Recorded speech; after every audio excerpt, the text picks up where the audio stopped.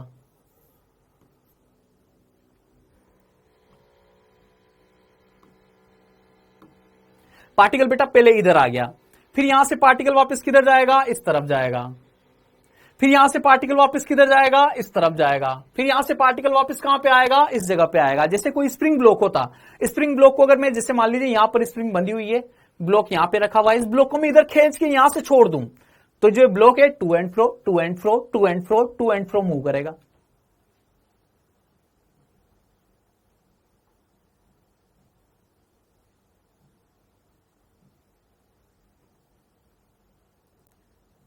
बोलो बेटा ये क्लियर है। जैसे स्प्रिंग ब्लॉक है तो स्प्रिंग ब्लॉक को बेटा क्या करेंगे, स्प्रिंग ब्लॉक है, ब्लॉक को मैंने खींच के छोड़ दिया तो जो ब्लॉक है वो to and fro to and fro to and fro to and fro to and fro move करेगा, नहीं करेगा, टू एंड फ्रो मूव करेगा।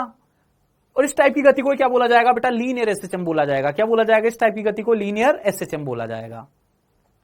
जैसे मान लीजिए मैं तुमसे बोलता हूं, कुछ कुछ बातें तुम्हें बता रहा हूं, सुनना बात को, है ना। देखो ये वाली जो है इसको तो क्या बोल दिया, माध्य स्थिति। इसको क्या बोला जाता है, धनात्मक चरम स्थिति। क्या बोला जाएगा, धनात्मक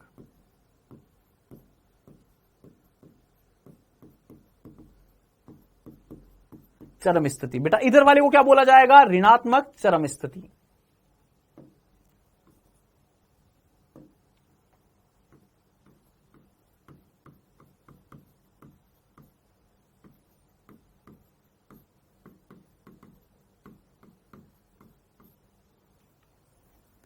अच्छा एक और बात सुनिएगा कि ये जो माध्य स्थिति है, माध्य स्थिति को तो अपन लिखते हैं x बराबर 0। क्या बोला जाता है इसको, तो x बराबर 0। अब बेटा सुनना बात को, x बराबर 0 तो इसको बोल दिया जाएगा। और जो अधिकतम विस्थापन होता है, अधिकतम विस्थापन, उस अधिकतम विस्थापन को क्या बोला जाता है, आयाम बोला जाता है। x बराबर क्या हो जाएगा यहां पर a, जहां पर a का मतलब क्या है बेटा, आयाम। क्या होता है a का मतलब, आयाम। तो ये माध्य स्थिति से अधिकतम कितनी दूरी तक आ रहा है उसको क्या बोला जाता है, आयाम। माध्य स्थिति से अगर मैं 5 सेंटीमीटर आगे तक जा रहा है अधिकतम, तो 5 सेंटीमीटर क्या होगा, आयाम।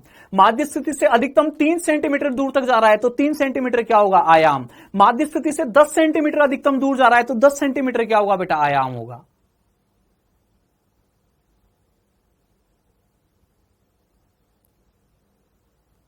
डन, कोई लोचे वाली बात नहीं।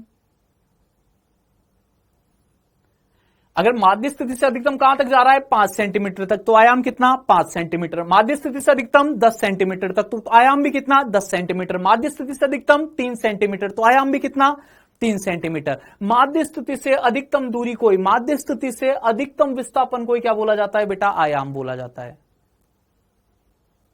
डन, कोई लोचे वाली बात नहीं। क्लियर रहेगी ये बात सबको। यहां से यहां तक वाली दूरी बेटा, यहां से यहां तक वाली दूरी क्या बोली जाती है, आयाम। ये वाली दूरी क्या है बेटा, आयाम। इधर वाली दूरी भी क्या है बेटा, आयाम। दोनों दूरियां क्या है, आयाम है। देखो दोनों दूरियां क्या है, आयाम है।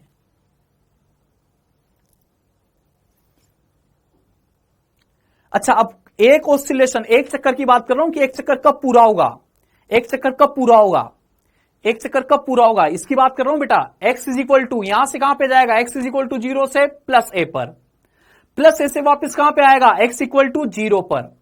यहां से वापस कहां पे जाएगा, x is equal to minus a पर, और यहां से वापस कहां पे जाएगा, 0 पर। तब जाके एक चक्कर पूरा होगा। यहां से माध्य स्थिति से चरम, चरम से माध्य, माध्य से ऋणात्मक चरम, ऋणात्मक चरम से माध्य, एक चक्कर कंप्लीट। इसको एक साइकिल बोला जाएगा पूरा।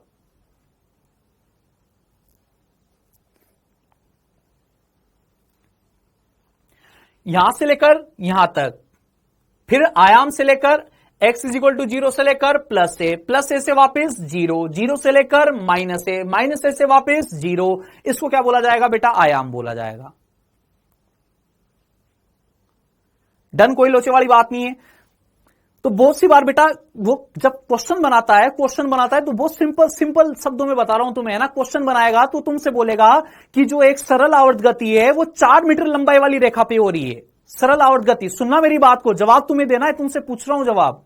मैं तुमसे बोल रहा हूं सरल आवर्त गति 4 सेंटीमीटर की रेखा पे हो रही है। सरल आवर्त गति 4 सेंटीमीटर की रेखा पे हो रही है, तो आयाम बोलो कितना रहेगा।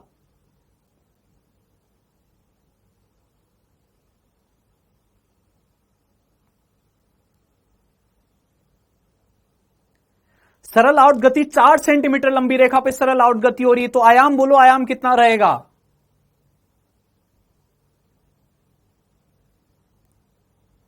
चार सेंटीमीटर लंबी लाइन है, 4 सेंटीमीटर लंबी लाइन पे क्या हो रही है, सरल आवर्त गति हो रही है 4 सेंटीमीटर। 4 सेंटीमीटर, इधर भी 4 चल रहा है, इधर भी 4 चल रहा है, इधर भी 4 चल रहा है, इधर भी 4, इधर भी 4, इधर भी 4, इधर भी 4, इधर भी 4, तो कितनी होगा बेटा, आयाम कितना रहेगा, 2 सेंटीमीटर। समझ पाए हो तुम मेरी बात को। एक चक्कर की बात कर रहा हूं, एसएचएम के एक चक्कर की बात कर रहा हूं, एसएचएम के एक चक्कर की।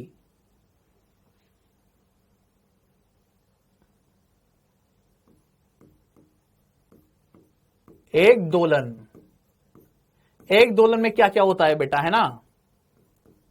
अच्छा दूरी बोलो, दूरी कितनी दूरी तय करेगा, दूरी बराबर 4a, विस्थापन बराबर 0। देखो देखो जो मैं लिख रहा हूं वो सही है क्या, विस्थापन बराबर 0। और बेटा आवर्तकाल, समय, समय किसके बराबर लगेगा, आवर्तकाल के बराबर। समय किसके बराबर लगेगा, आवर्तकाल के बराबर।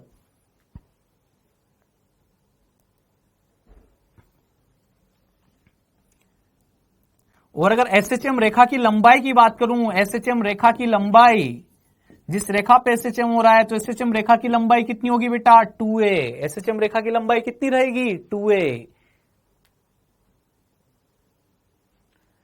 यहां से यहां तक तो ये तो एसएचएम रेखा की लंबाई, ये तो कितनी होगी, a यहां तक, a यहां तक। जिस रेखा पे एसएचएम हो रहा है उस रेखा की लंबाई को क्या बोला जाता है बेटा, 2a। और अगर मैं तुमसे बोलूं कुल दूरी कितनी हुई, तो a जाना, फिर a वापस आना 2a, फिर a इधर जाना 3a, फिर इधर आना 4a। एक चक्कर में कितनी बार चलेगा, एक बार जाएगा भी सही, एक बार आएगा भी सही। 2a जाएगा, 2a वापस आएगा, कितनी, 4a। कितनी होगी दूरी, 4a। अगर मैं तुमसे बोलूं कि कोई पार्टिकल है वो एसएचएम में, ये सब एम्पलीट्यूड देने के तरीके हैं। क्वेश्चन में जब तुम्हें एम्पलीट्यूड दिया जाएगा तो कैसे दिया जाएगा, ये एम्पलीट्यूड देने के तरीके हैं। डायरेक्ट नहीं बोलेगा कि एम्पलीट्यूड जो है वो 3 सेंटीमीटर है, एम्पलीट्यूड जो है वो 5 सेंटीमीटर है, डायरेक्ट नहीं बोलेगा।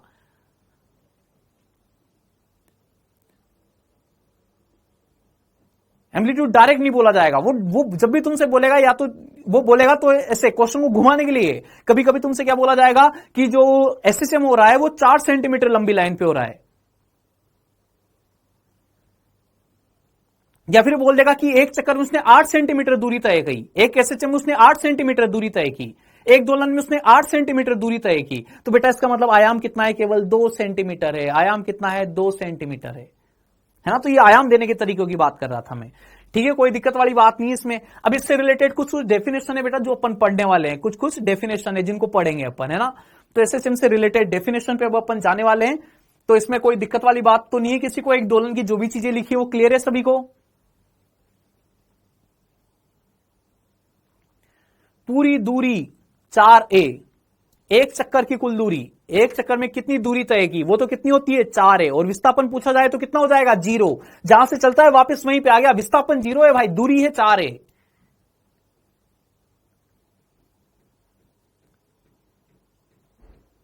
Okay done.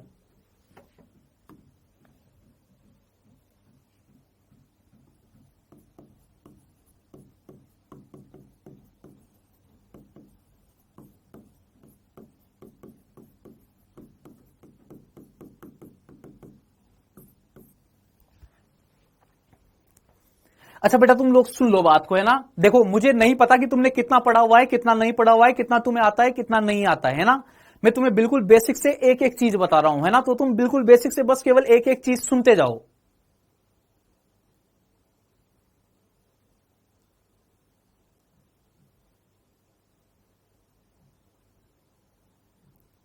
है ना, बस एक एक चीज सुनते जाओ तुम ध्यान से, है ना। सब चीज तुम्हारी क्लियर हो जाएगी, इस बात की मैं गारंटी ले रहा हूं। जब तुम क्वेश्चन पे पहुंचोगे तो क्वेश्चन करने के लिए बिल्कुल रेडी रहोगे। उसके लिए सबसे पहले छोटे छोटे पॉइंट क्लियर करना जरूरी है। ऐसा नहीं मैं तुम्हें क्वेश्चन करवा दूं और क्वेश्चन करवाने के बाद तुम्हें ये छोटी छोटी चीजें ही नहीं आती हो, फिर क्वेश्चन आए तब तुम बोलोगे सर ये कैसे हुआ। नोट्स के अलावा कहीं से भी इधर उधर, कहीं से भी किधर से भी पढ़ने की जरूरत नहीं है। एक लाइन बोल रहा हूं कि नोट्स के अलावा कहीं इधर उधर देखने की जरूरत नहीं है, केवल नोट्स देख लेना बेटा बस। लेकिन और बस ध्यान से सुन लो बस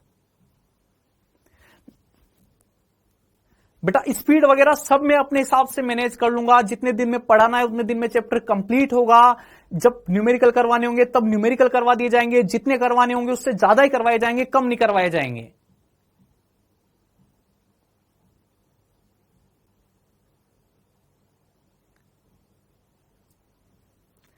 ठीक है, डन। एसएचएम से संबंधित परिभाषा है। सबसे पहले आयाम लिख रहा हूं। आयाम, आयाम के बारे में अपन पढ़ चुके हैं। आयाम मतलब एम्पलीट्यूड। किससे लिखा जाएगा इसको? कैपिटल ए से। किससे लिखा जाएगा? कैपिटल ए से। क्या बोला जाएगा बेटा? माध्य स्थिति से अधिकतम विस्थापन।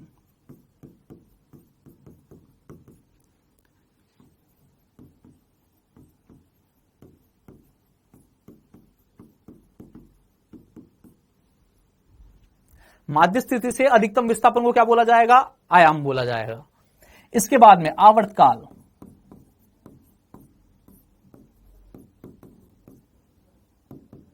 आवर्तकाल बेटा टाइम पीरियड कैपिटल टी से लिखेंगे। एक चक्कर, एक चक्कर। एसएचएम के केस में बात की जाए तो इसको क्या बोल दूं? दोलन। एक दोलन में लगा कुल समय।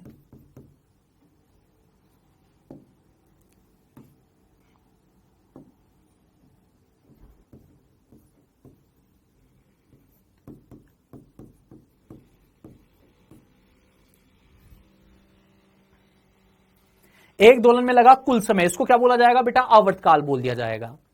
अब आवर्तकाल के बाद में बात कर रहा हूं बेटा, है ना। आवर्तकाल के बाद में आवृत्ति, जिसको किससे लिखा जाएगा बेटा? एन से। आवृत्ति का मतलब फ्रीक्वेंसी की बात कर रहा हूं, फ्रीक्वेंसी।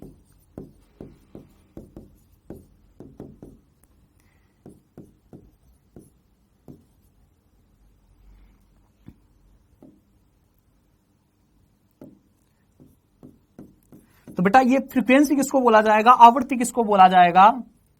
प्रति सेकंड, प्रति सेकंड चक्करों या फिर दोलनों की संख्या। प्रति सेकंड चक्करों या फिर दोलनों की संख्या। प्रति सेकंड चक्करों या फिर दोलनों की संख्या। एक सेकंड में कितने चक्कर लगाएगा बेटा? उसको क्या बोला जाएगा? आवृत्ति बोला जाएगा। जैसे मान लो मैं आवर्तकाल की बात कर रहा हूं, मैं बोलता हूं टी सेकंड में, है ना। इसका अगर थोड़ा बहुत कभी याद रखो तो टी सेकंड में चक्कर, टी सेकंड में चक्कर। टी सेकंड में कितने चक्कर होते हैं? एक चक्कर होते हैं क्या? देखो टी सेकंड में एक ही चक्कर होता है क्या? टी सेकंड में चक्करों की संख्या कितनी होगी? एक। अब एक सेकंड में चक्करों की संख्या बोलो कितनी आएगी? एक सेकंड में चक्कर कितने आएंगे? कितने आएंगे? एन इज इक्वल टू कितना आ जाएगा बेटा? 1/t आ जाएगा क्या? देखो एक सेकंड में चक्करों की संख्या,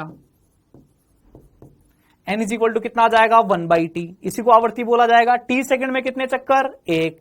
एक सेकंड में कितना? 1/t। तो एक सेकंड में जो चक्करों की संख्या होती है बेटा, उसी को क्या बोला जाता है? आवृत्ति। जैसे सिंपल सी बात समझना, मैं तुमसे बोलूं 0.2 सेकंड, एक चक्कर कितने में हो जाता है? 0.2 सेकंड में। एक दोलन, एक वाइब्रेशन कितने में हो गया? एक दोलन कितने में हो गया? 0.2 सेकंड। तो बताओ एक सेकंड में कितने हो जाएंगे? 5 हो जाएंगे। एक सेकंड में कितने हो जाएंगे? 5। 0.2 सेकंड में एक चक्कर, 0.2 सेकंड में एक चक्कर, 0.2 सेकंड में एक चक्कर। एक सेकंड में कितने चक्कर? 5। कैसे आएगा? 1/0.2।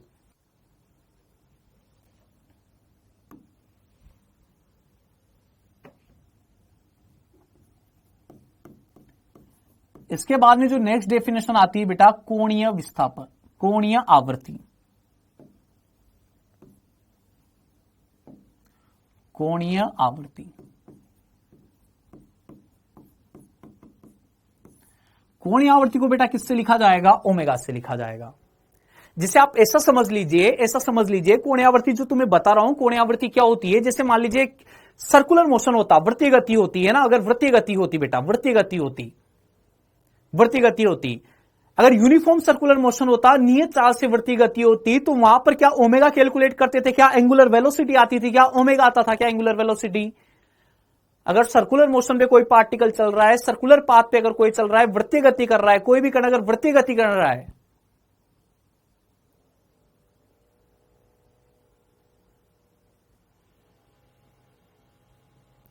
कोई अगर वृत्तीय गति कर रहा है बेटा, कोई अगर वृत्तीय गति कर रहा है, तो बेटा ओमेगा ही होता था, ओमेगा ही होता था, ओमेगा ही बोलते हैं। एंगुलर वेलोसिटी को क्या बोलते हैं? ओमेगा।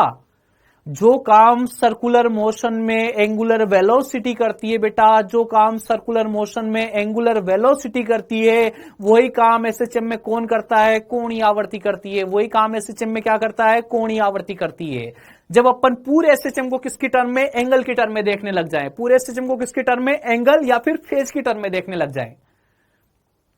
जैसे अगर मान लीजिए मैं तुमसे बोल दूं बेटा, है ना, सुनना मेरी बात को, मैं क्या बताना चाह रहा हूं तुम्हें। मैं तुमसे बोल दूं कि यहां इस वाली जगह को मैंने क्या बोल दिया? 0 डिग्री। यहां मैंने क्या बोल दिया? 90 डिग्री। यहां मैंने क्या बोल दिया? 180 डिग्री। यहां मैंने क्या बोल दिया? 270 डिग्री। और यहां पर फिर से क्या बोल दिया बेटा? 360 बोल दिया। तो अगर मैं इस एसएचएम को भी मैं एंगल की टर्म में लिख देता हूं कि यहां पर 0 डिग्री, यहां जाते जाते 90 डिग्री, 1/4 सर्कल कंप्लीट, यहां आते आते आधा कंप्लीट, आधा चक्कर कंप्लीट, यहां आते आते बेटा 3/4 चक्कर कंप्लीट, यहां आते आते पूरा चक्कर कंप्लीट। बोलो, जैसे सर्कुलर मोशन में एक चक्कर होता है बेटा, यहां से घूम के वापस यहां आने में एक चक्कर हो जाएगा, नहीं हो जाएगा?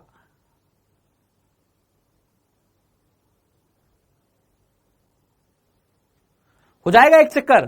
तो यहां की भी एक चक्कर को अपन कितने में डिवाइड करते हैं? 360 डिग्री में। लेकिन वहां पे कोण बोलते थे बेटा, यहां पे बस कला बोलते हैं, फेज बोलते हैं। वहां पर नाम क्या हो जाता था? कोण। क्योंकि वहां पे एक्चुअल में कोण कवर करता है, सर्कुलर मोशन में कोण बनता है। यहां पर कोण नहीं बोलते, यहां पर एक चक्कर जो है वो इसे कोणीय फॉर्म में नहीं है, लीनियर फॉर्म में, इसलिए यहां पर कला नाम दे दिया जाता है उसका। लेकिन यहां पे भी अपन ने एक चक्कर को कितने फेज? फेज नाम दे दिया। कोण का नाम क्या कर दिया? फेज कर दिया। और फेज कर दिया है, लेकिन बेटा फिर भी एक चक्कर में रहेगा तो कितना? 360 डिग्री होगा क्या एक चक्कर में? एक चक्कर में 360 डिग्री होगा। तो अगर मैं इस पूरे चक्कर को अगर डिग्री में कन्वर्ट कर दूं तो इसका पूरा डिग्री कितना बोला जाएगा? 360 डिग्री। पूरा फेज कितना बोला जाएगा एक चक्कर का? 360 डिग्री बोला जाएगा।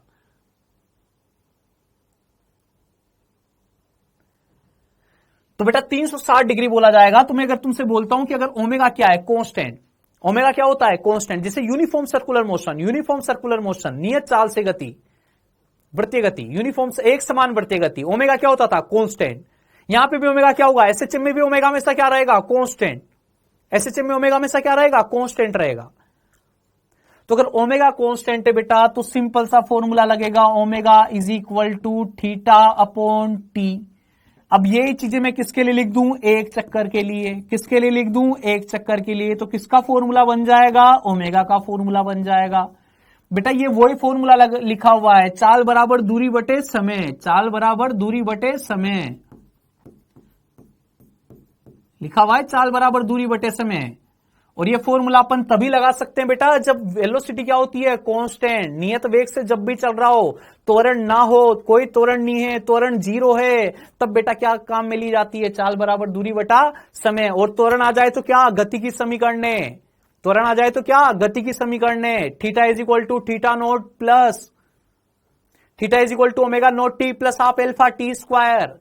Omega is equal to omega naught plus alpha t, है ना, गति की समीकरण है। लेकिन अभी एल्फा नहीं है, एल्फा 0 है। एल्फा 0 है तो सिंपल सा फॉर्मूला, चाल बराबर दूरी बटा समय। और ये फॉर्मूला किसके लिए लिख रहा हूं? एक चक्कर के लिए लिख रहा हूं बेटा। एक चक्कर में कुल कोण कितना हो जाएगा? 2 पाई। और एक चक्कर का समय कितना हो जाएगा? Capital t. जब तुम्हें theta omega is equal to theta by t, simple से फॉर्मूले को अगर तुम एक चक्कर के लिए लिख देते हो बेटा, तो किसका फॉर्मूला आ जाएगा? ओमेगा का। सिंपल सा फॉर्मूला क्यों लिखा? चाल बराबर दूरी बटे समय क्यों लिखा? क्योंकि ओमेगा क्या है? नियत है। ओमेगा क्या है बेटा? नियत है। इसलिए direct omega is equal to क्या होगा? 2 पाई अपॉन टी होगा।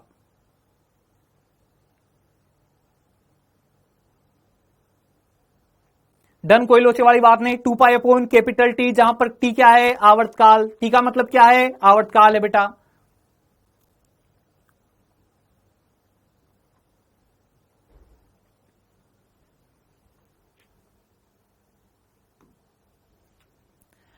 अब सुनिएगा बेटा बात को, है ना। ये सब क्लियर है अभी तक का? अब इसके बाद की बात कर रहा हूं, है ना, अवकल समीकरण, एसएचएम की अवकल समीकरण।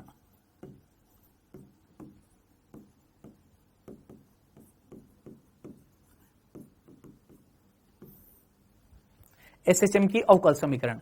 तो बेटा एसएचएम के लिए मैं फोर्स के बारे में जानता हूं कि जो फोर्स होता है बेटा, जो फोर्स होता है वो फोर्स इज इक्वल टू क्या रहेगा, minus k x. Force is equal to क्या रहेगा बेटा, माइनस के एक्स रहेगा। अच्छा, force is equal to minus k x है, तो क्या इस फोर्स को ऐसे लिख दूं क्या, m multiplied by a is equal to minus k x. यहां से फिर ऐसा लिख दूं क्या, a is equal to minus k by M multiplied by x. यहां से ऐसा लिख दूं क्या, फिर a plus k by m x equal to 0। बोलो यहां तक कोई दिक्कत है क्या बेटा इसमें?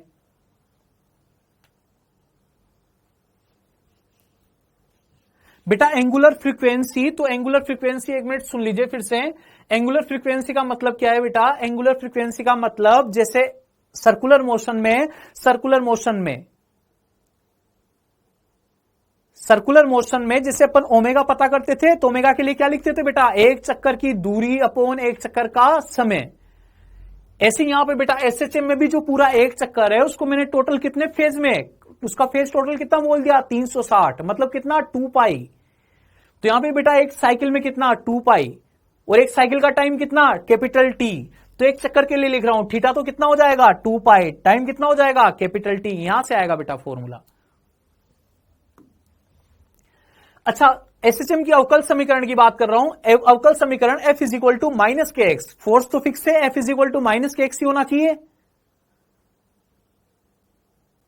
F is equal to minus k x ही होगा फोर्स तो। अब फोर्स को आगे बेटा क्या लिखेंगे, फोर्स को क्या, मास मल्टीप्लाइड बाय एक्सीलरेशन लिख दूं क्या, एफ बराबर एम ए। अच्छा, फिर इस मास को भी किधर भेज दिया, अपोन में भेज दिया, तो मास किधर आ गया, अपोन में। फिर माइनस वाली टर्म को उधर ले दिया, काहे की हो जाएगी, प्लस की। क्या ये, अच्छा ये बताओ, जो एक्सीलरेशन है इसको तुम ऐसे लिख देते हो क्या, d2x अपॉन dt स्क्वायर। बोलो बेटा इसको ऐसे लिख दोगे क्या, इसको ऐसे लिख सकते हो क्या? इसको लिखने में कोई लोचा तो नहीं है? देखो ऐसे लिखने में कोई दिक्कत वाली बात तो नहीं है, इसको लिखा जा सकता है ऐसे, एक्सीलरेशन। हाँ, पाई का मतलब डिग्री में 180। यहां पे बोलो बेटा ऐसा लिखा जा सकता है इसको, ये एक्सीलरेशन ही लिखा हुआ है, देखो d2x by dt square, x का 2 बार डिफरेंशिएशन, 2 बार अवकलन। तो d2x by dt square k by m x equal to क्या लिख दूं, 0 लिख दूं। इसी को बेटा क्या बोला जाता है, अवकल समीकरण बोला जाता है। क्या बोला जाता है इसी को, अवकल समीकरण बोला जाता है। इसी को क्या बोला जाता है, अवकल समीकरण। और जहां यहां पे बेटा जो k बाई एम वाली टर्म आ रही है, जो k बाई एम वाली टर्म है यहां पर, ये जो k बाई एम वाली टर्म है, इस k बाई एम को क्या बोला जाता है, ओमेगा स्क्वायर। क्या बोला जाता है इसको, omega square. k by m is equal to omega square कहां से आया बेटा, इसकी बात अभी अपन थोड़ी देर बाद डेरिवेशन करेंगे, उसमें करेंगे, है ना, कि k बाई एम जो है ये ओमेगा स्क्वायर कैसे आया है, के बाई एम को ओमेगा स्क्वायर क्यों लिखा है ना। अभी आपको फिलहाल डायरेक्ट याद रखना है कि k by m is equal to omega square, और मैं कह रहा हूं कि थोड़ी देर बाद इसका डेरिवेशन आ जाएगा, मतलब, है ना। तो डिफरेंशियल इक्वेशन डायरेक्ट याद रखनी है अभी, d2x by dt square plus k by m x equal to कितना, 0। केवल यहां तक का समझ में आएगा बेटा, यहां तक समझ में आने में कोई दिक्कत तो नहीं है, इस जगह तक, यहां से लेकर मैं यहां तक कैसे पहुंचा इसमें कोई दिक्कत तो नहीं है, यहां से लेकर यहां तक कैसे पहुंचा इसमें कोई दिक्कत तो नहीं है,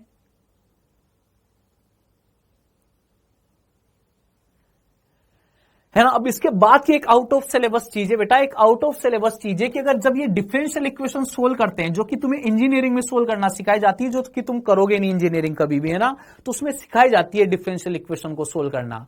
जब अपन इस डिफरेंशियल इक्वेशन को सोल्व करते हैं बेटा, तो x इज इक्वल टू क्या निकल के आता है, A sine omega T. X is equal to क्या आता है, A sine omega T plus क्या आता है, फाइव।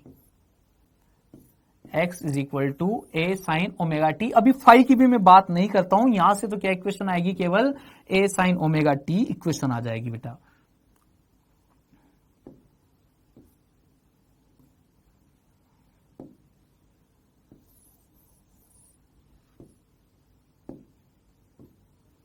ए साइन ओमेगा टी, है ना। तो बेटा डिफरेंशियल इक्वेशन क्वेश्चन की बात कर रहा हूं कि क्वेश्चन कैसे बनता है, क्यों पढ़ाई जा रही है तुम्हें डिफरेंशियल इक्वेशन, क्यों पढ़ाई जा रही है भाई। यहां से ये कैसे आया ये तो मुझे पता नहीं लगेगा, है ना, क्योंकि ये टॉपिक होता ही नहीं, आउट ऑफ सिलेबस है ना। तो ये डायरेक्ट याद रखना है, एक्स इज इक्वल टू क्या आता है, ए साइन ओमेगा टी। इसका डेरिवेशन, जो भी टॉपिक अपने आउट ऑफ सिलेबस है उनका डेरिवेशन अपन कहीं ना कहीं और जगह से करेंगे, उसकी कोई दिक्कत वाली बात नहीं है। लेकिन इसको सोल्व करते हैं तो एक्स इज इक्वल टू क्या आता है, ए साइन ओमेगा टी आता है। ये वाली इक्वेशन, इसमें के बाई एम वाली जो टर्म इसको क्या लिखा जाता है, omega square. K by m omega square कैसे आया ये भी बात में करूंगा। X is equal to A sine omega t, यहां से तो डायरेक्ट रिजल्ट है। बाकी और दूसरा मेथड भी देखूंगा कि x is equal to A sine omega t कैसे आया, दूसरे मेथड की भी बात करेंगे।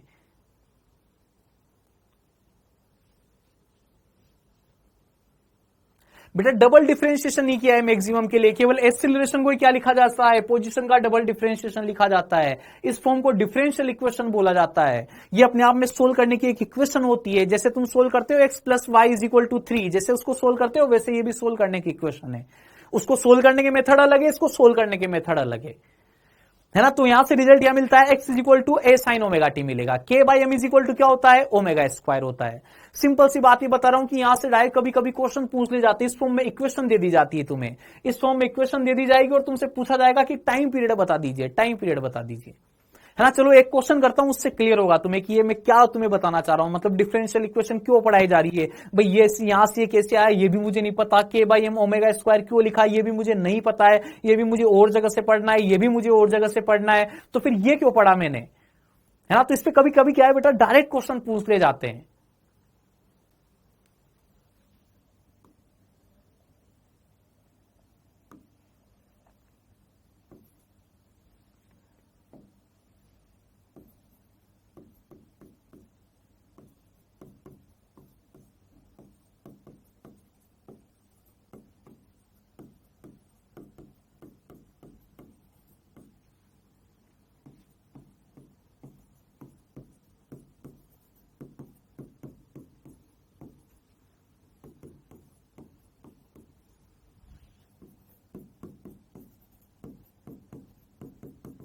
देखो बेटा ये क्वेश्चन है ना, इस टाइप के क्वेश्चन पूछे जाते हैं। अवकल समीकरण से इस टाइप के क्वेश्चन पूछ ले जाते हैं बेटा, है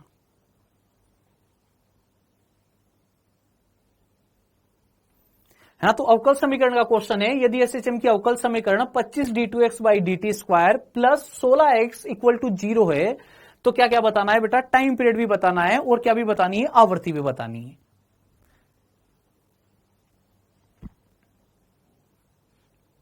अगर तुम सोल्व करना चाहो तो तुम्हें टाइम है, तुम सोल्व करना चाहो तो सोल्व कर सकते हो, उसको कोई दिक्कत वाली बात नहीं है, टाइम है तुम्हारे पास। एसएचएम की अवकल समीकरण, ये पीछे वाला पेज एक बार तुम्हें फिर से बता देता हूं, अगर किसी ने लिखा नहीं हो तो ये इस वाली इक्वेशन को लिख दीजिए, इसको सोल्व करना रहेगा तुम्हें, है ना। इस टाइप की इक्वेशन है बेटा और सोल्व करना है इस वाली इक्वेशन को।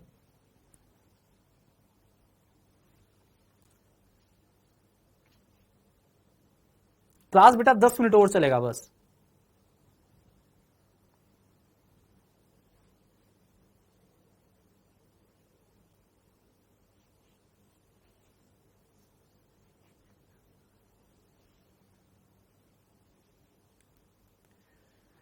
तो ठीक है बेटा, मैं पता कर देता हूं, है ना, तुम्हारे आंसर सही आ रहे हैं। तो देखो इसको ऐसे लिख दूं क्या, सुनना मेरी बात को, वो सुने pi by two, 2 by pi ऐसे आंसर दिए बेटा, ये नहीं आएंगे answer, 2 by pi, pi by 2 answer दिए हैं।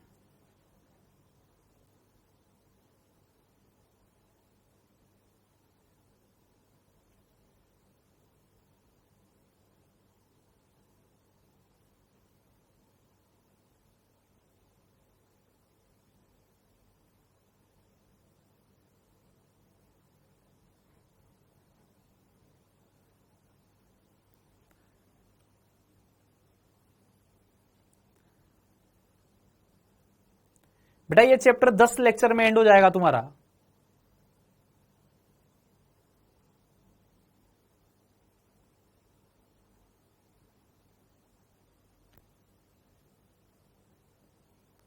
ठीक है डन, सुनिएगा बात को, है ना। लेकिन आंसर किसी का भी सही नहीं आया, ऐसा कैसे पॉसिबल है? बहुत सोने तो मतलब बहुत फास्टली फास्टली पढ़ने का बोल रहे थे।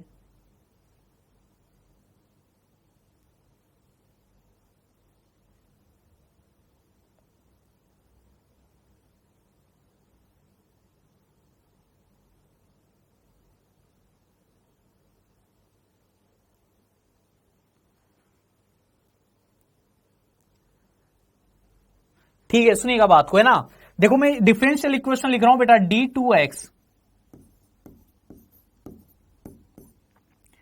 d2x upon dt square plus k by M multiplied by x equal to 0। ये मेरी बेटा डिफरेंशियल इक्वेशन है, इक्वेशन नंबर 1, जिसके साथ मैं इस इक्वेशन को कंपेयर करना चाहता हूं। अच्छा अब सुनो बात को, जो इक्वेशन गिवन है उसको लिख रहा हूं, 25 d2x upon dt square plus 16x equal to 0। क्या बेटा यहां से दोनों इस इक्वेशन को अभी कंपेयर कर सकता हूं क्या मैं? बेटा इस इक्वेशन को क्या अभी कंपेयर कर सकता हूं क्या मैं? अभी ये कंपेयर करने की कंडीशन में नहीं है, अभी ये कंपेयर करने की कंडीशन में नहीं है ये इक्वेशन।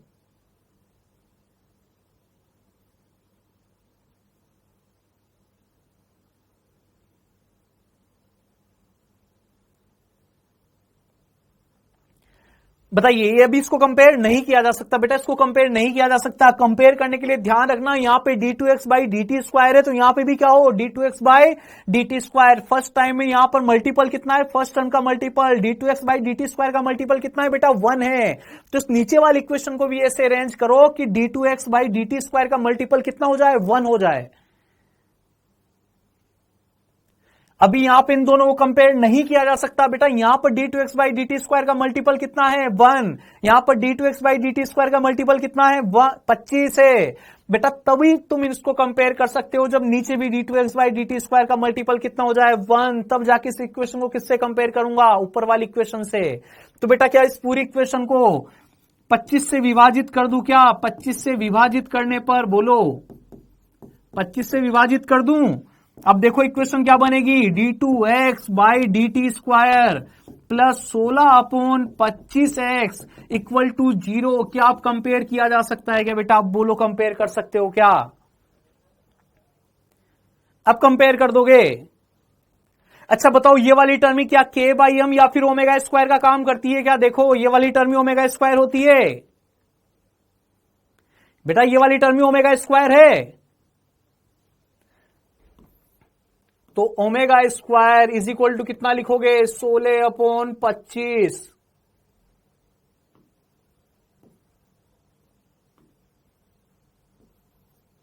यहां से ओमेगा कितना आएगा बेटा, 4/5 आ जाएगा। Omega is equal to 4/5। अच्छा अगर ओमेगा तुम्हारे पास आ चुका है बेटा, तो क्या मैं ऐसा लिख दूं क्या कि जो टाइम पीरियड होगा वो time period is equal to क्या रहेगा, 2 अपॉन ओमेगा, मतलब 2 अपॉन 4/5 रहेगा। इसका मतलब कितना आ जाएगा बेटा, 10 π/4 आ जाएगा। इसका मतलब कितना आ जाएगा बेटा, 5 π/2 आ जाएगा, बोलो। और इससे बेटा n इज इक्वल टू क्या हो जाएगा, 1/t हो जाएगा। तो कितना आ जाएगा बेटा, 2/5 आ जाएगा, क्या बोलो।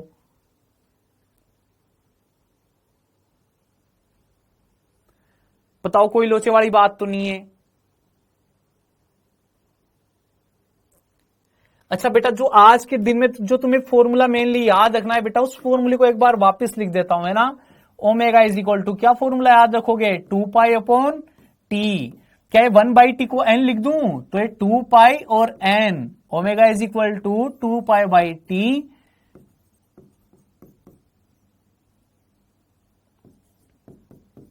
n is equal to 1/t या फिर t is equal to 1/n।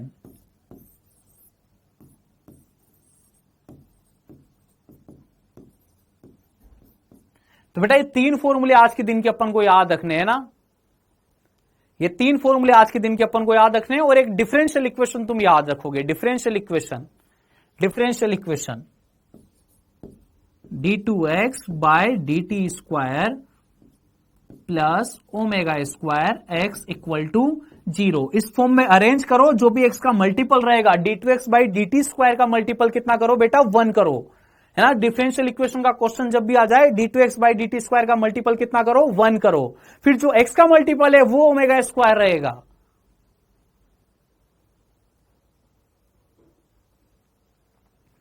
ठीक है, 10 लेक्चर से भी जल्दी करवा देंगे, 8 में करवा देंगे, 9 में करवा देंगे। ठीक है बेटा, ये डिफरेंशियल इक्वेशन याद रखनी है ना। इसका मल्टीपल स्पेशली ध्यान रखना है, मल्टीपल कितना होना चाहिए d2x by d t square का, 1 होना चाहिए।